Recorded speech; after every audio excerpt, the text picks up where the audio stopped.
नमस्कार साथियों, स्वागत है आपका BHU स्टेज चैनल में। तो हम लोग तुलसीदास से संबंधित जो व्याख्याएं हैं वे देख रहे थे।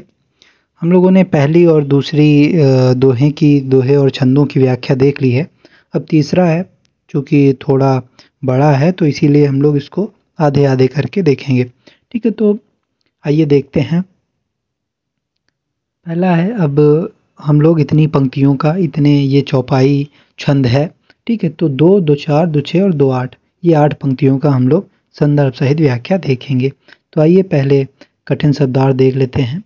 मंत्र जाप मम दृढ़ विश्वासा, पंचम भजन सुबेद प्रकाशा, छठ दम शील बिरति बहुकर्मा, निरत निरंतर सज्जन धर्मा, सातवें सम मोहिमय जग देखा, मोते संत अधिक करि लेखा, आठों जथा लब संतोषा, सपन्यों नहीं देखहीं पर दोषा, नवम सरल सब सन छलहीना, मम भरोस ही हरस न दीना, नव महु एकौ जिनके होई, नारी पुरुष सचराचर कोई, सोई अतिशय प्रिय भामिनी मोरे, सकल प्रकार भगति दृढ़ तोरे, जोगी वृंद दुर्लभ गति जोई, तो कहूँ आज सुलभ भई सोई।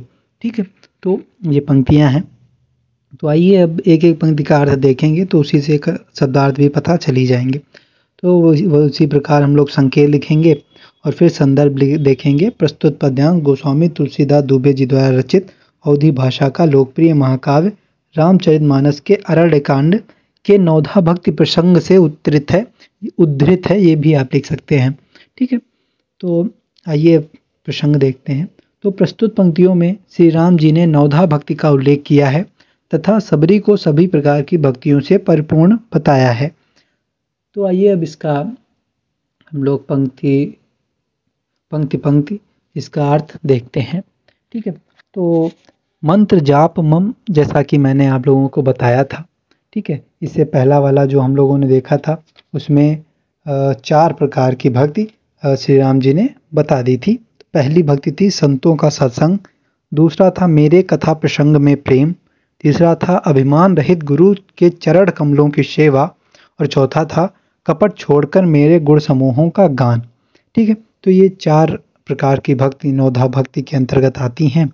और अब जो आगे की 5 भक्तियां हैं वे उपरोक्त पंक्तियों में, जो यहाँ पे पंक्तियां हैं, इनमें बताई जाएंगी। तो मैंने पिछली भी रिपीट कर दी है ताकि आप लोग ध्यान में आ जाए।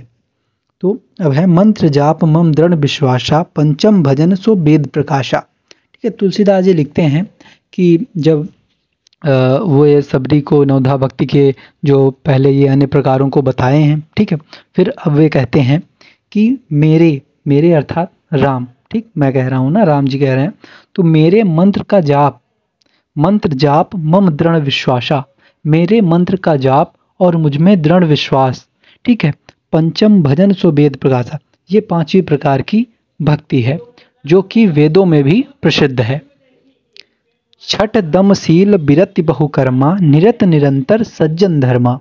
ठीक है, तो छठी भक्ति है जो वो इंद्रियों का निग्रह है। शील मतलब अच्छा स्वभाव, बहुत से कार्यों से वैराग्य और निरंतर संत पुरुषों के धर्म आचरण में लगे रहना। ठीक है, तो ये आपकी छठी भक्ति हो जाएगी। सातवें सममोहि मैं जग देखा, मोते संत अधिक करि लेखा।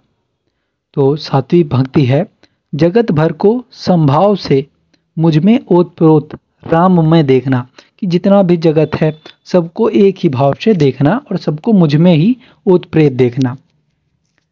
मोते संत अधिक करि लेखा। ठीक है, तो ये हो जाएगी तीसरी पंक्ति का अर्थ हो जाएगा। आठों जथा लाभ संतोषा, सपन्यों नहीं देखहीं पर दोषा। ठीक है, तो 8वीं भक्ति है जो कुछ मिल जाए उसी में संतोष करना और स्वप्न में भी पराये दोषों को ना देखना। 9वीं भक्ति है नवम सरल सब सन छलहीना, मम भरोस ही हरस न दीना। 9वीं भक्ति है सरलता और सबके साथ कपट रहित बर्ताव करना। ये हो जाएगा मम भरोए ही हरस न दीना, और किसी भी अवस्था में हर्ष और दैन्य विषाद का ना होना। ठीक है, आप हमेशा कपट रहित बर्ताव कीजिए और किसी भी अवस्था में हर्ष और दैन्य अर्थात विषाद का ना हो, ये आप संभाव रहिए। फिर अगली पंक्ति में कहते हैं नौ महु नौ महु एकौ जिनके होई, नारी पुरुष सराचर कोई। ठीक है, सचराचर कोई। तो श्री राम जी कहते हैं कि इन 9 भक्तियों के प्रकारों में से जिनके एक भी होती है, वह स्त्री पुरुष जड़ चेतन कोई भी हो, वो चाहे स्त्री हो, चाहे पुरुष हो, चाहे जड़ हो, चाहे चेतन हो, कोई भी वस्तु हो, ठीक है, वे सभी मुझे अत्यंत प्रिय लगते हैं। सोई अतिशय प्रिय भामुनि मोरे, तो हे भामिनी मुझे वही अत्यंत प्रिय हैं। सकल प्रकार भगति दृढ़ तोरे, फिर तुझमें तो सकल प्रकार मतलब सभी प्रकार की भक्ति, दृढ़ तोरे, तोरे मतलब तुझमें, तो फिर तुझमें तो सभी प्रकार की भक्ति दृढ़ है। अतएव जोगी वृंद दुर्लभ गति जोई, तो कहूँ आज सुलभ भय सोई। तो इसी प्रकार वे कहते हैं कि जो गति योगियों को भी दुर्लभ है, ठीक है, वही आज तेरे लिए सुलभ हो गई है, ऐसा कहते हैं श्री राम जी। तो ये आपकी व्याख्या कंप्लीट हो जाएगी, आप देख सकते हैं। ठीक है, अब आइए इसका विशेष देखते हैं। तो विशेष जो मैंने पूर्व वीडियो में बताया था वही आप लिख सकते हैं, बाकी और आपको इसमें कुछ विशेष लगाया तो वो भी लिख सकते हैं। इन पंक्तियों में श्री राम जी ने नवधा भक्ति प्रसंग के बारे में सबरी को बताया है। प्रस्तुत पंक्तियां अवधी भाषा में लिखी गई हैं। काव्य रूप महाकाव्य है, छंद चौपाई है, इसमें चौपाई होगा, दोहा नहीं है ना। ठीक है, अब अगला जो हम लोग पढ़ेंगे उसमें देखेंगे। भाषा सरल सहज तथा विषयानुकूल है। अनुप्रास में तो तुलसी जी सिद्धहस्त थे और उनकी यह प्रतिभा इन पंक्तियों में परिलक्षित होती है। तो ऐसे करके हम लोग लिख देंगे और ये कंप्लीट हो जाएगा। तो जो अब अंतिम बचा हुआ है थोड़ा, ठीक है, ये हम लोग नेक्स्ट वीडियो में कंप्लीट कर लेंगे। उसके बाद इनके महत्वपूर्ण प्रश्नोत्तर भी देखकर हम लोग आपका पाठ्यक्रम पूरा करा देंगे। धन्यवाद।